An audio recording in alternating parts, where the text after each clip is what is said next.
దయచేసి అందరూ కూడా గురువు చెప్పేటువంటి మార్గాన్ని వెళ్దాం. ఇంతకీ నేను అనగానేమి, మాయ అంటే ఏమి? మాయ నీకు అతీతంగా ఉన్నదా? మాయ అసలు నీవేనా? నిన్ను మాయ ఆవరించిందా? లేదు మాయని నిన్ను పట్టుకోనున్నావా? మాయ నిన్ను పట్టుకున్నదా?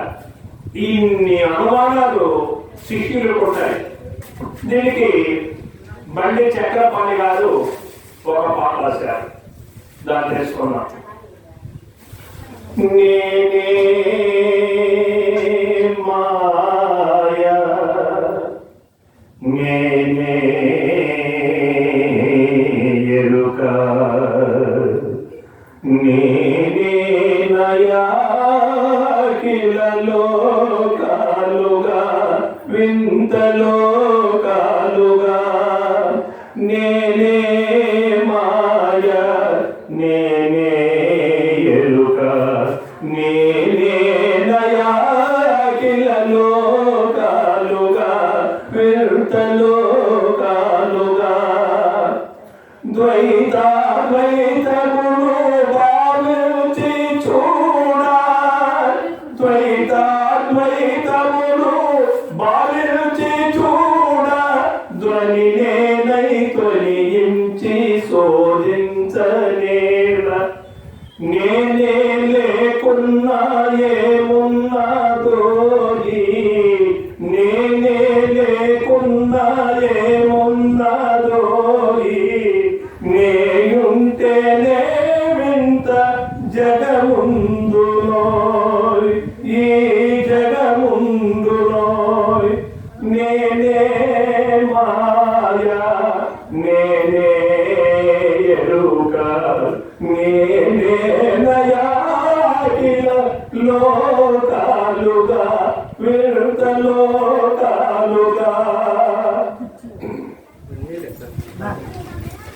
నేను కూటముకు నేనే కీలకం నేను కూటముకు నేనే కీలకం పెరుమాయములు చేరి వినోజేసి మూలకం పెరుమాయములు చేరి వినోజేసి మూలకం నేను మేలుల చేనో ఈ దూరం నేను మేలుల చేనో ఈ దూరం ఈ జన్మనే మీకు శూన్యమవునో ఈ జన్మనే మీకు శూన్యమవునో అపూర్వమవునో నేనే మాయ నేనే ఎరుక నేనే నయాకిలలో కాలు వింతలో కాలుగా